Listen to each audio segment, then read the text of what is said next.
Good morning. Today I actually want to talk about something personal, which I normally don't do. April is Autism Awareness Month, and as I usually say every year in April, I'm pretty damn aware of autism because my youngest child, my son Diarmuid, is on the autism spectrum, and it is a spectrum.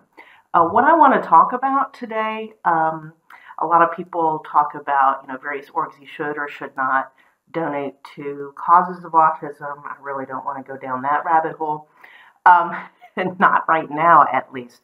But I want to talk about Diarmuid's diagnosis.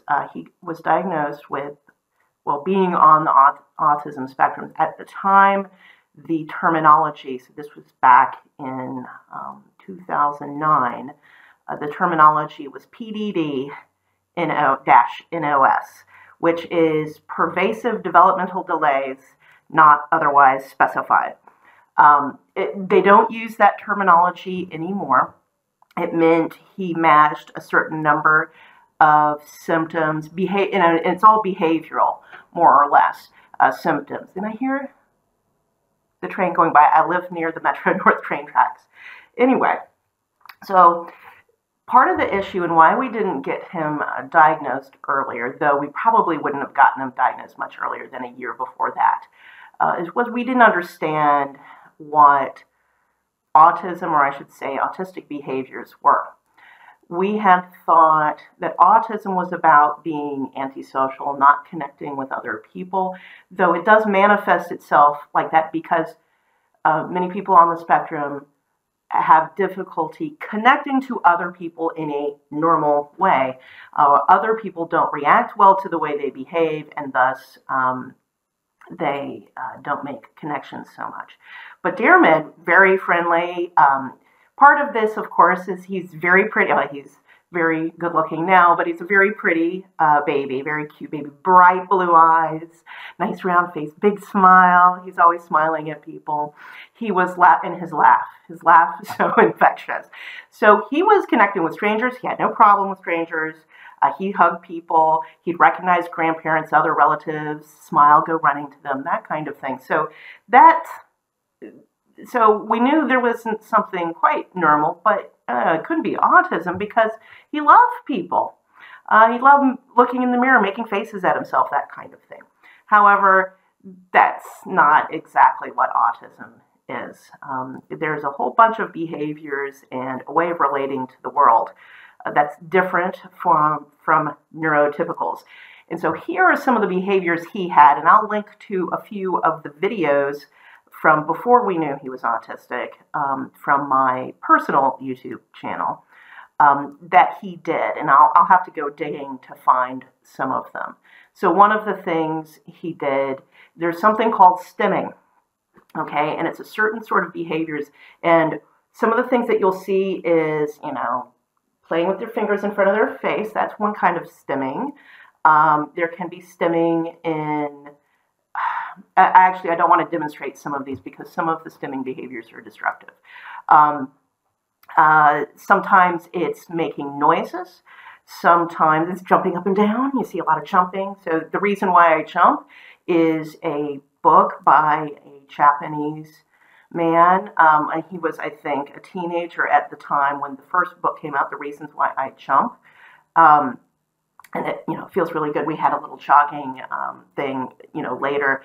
One behavior that I did not realize was stereotypical until I went to the Fred S. Keller School, which was the specialty school Diarmuid went to for preschool, was he dropped down on the ground and stick his head between my knees and ask me and pull my knees, because he wasn't very verbal at the time, to squeeze his head.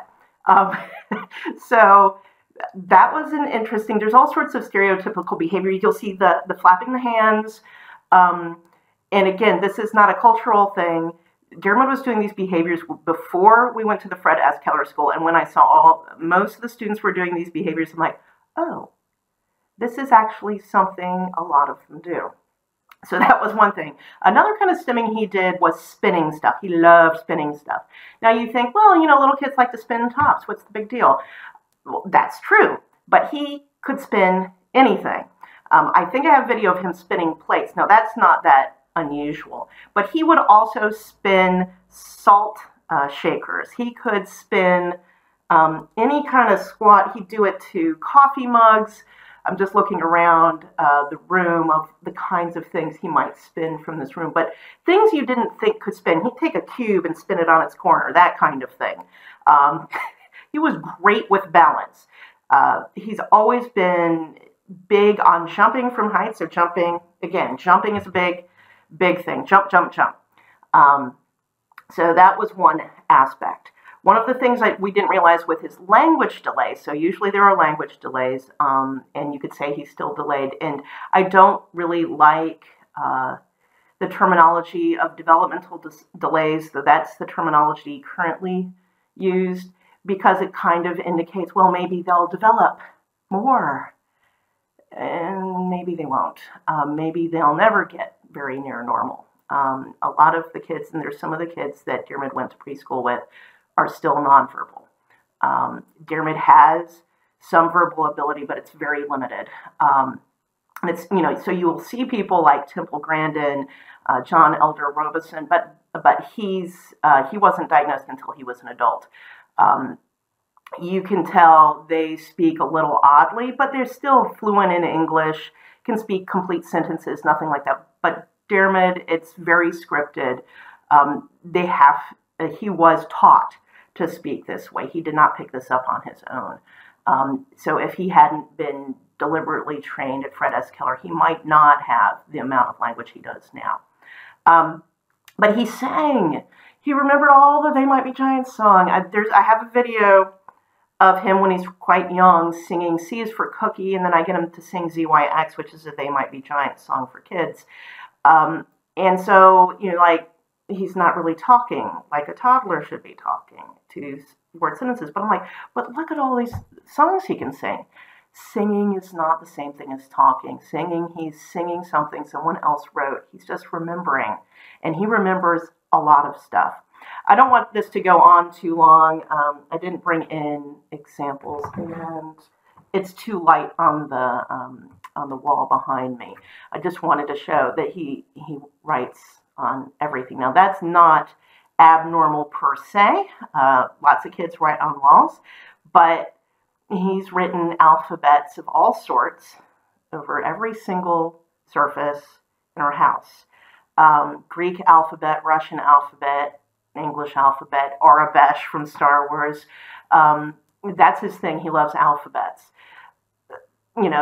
These are all sorts of behaviors. That's after, he was starting writing after the diagnosis.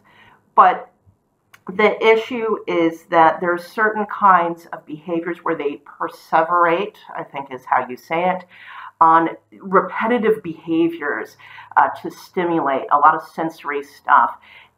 Some do have sensitivities. I didn't even get into this. Diarmuid ate only baby food. Now he's between 2 and 3. I have to feed him by hand. He did not learn to feed himself until he went to the Fred S. Keller School. So I'll link the video the first time he fed himself baby food at home. We had to get a separate therapist for him just to learn to chew food, to eat cookies and crackers. And we got him up to grilled cheese sandwiches and meat nuggets. So we make little burgers sometimes, and we call them beef nuggets. But he eats mainly chicken nuggets, fish nuggets, French fries, tater tots. We call those potato nuggets, and grilled cheese sandwiches. And we put stuff in the grilled cheese sandwiches. We've done that all this time to give him extra nutrition because his diet's so limited. And a lot of the kids on the spectrum have a very limited diet. You see 2 classic profiles. The kid either looks like he's starving, and it's usually a he, or they're fat because they're eating nothing but French fries and Doritos or something like that.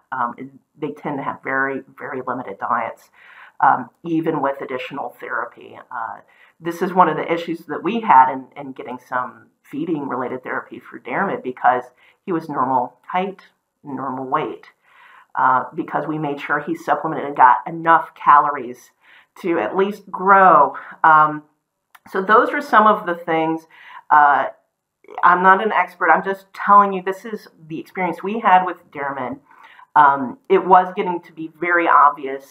As he was getting older, some of these behaviors were getting to be very odd, and that he wasn't really speaking. We got a speech therapist, and she's the one who said, you need a complete evaluation, and that's when he got evaluated, and we got into the system, and he started going to Fred S. Keller School in Yonkers, New York. I may talk about the Fred S.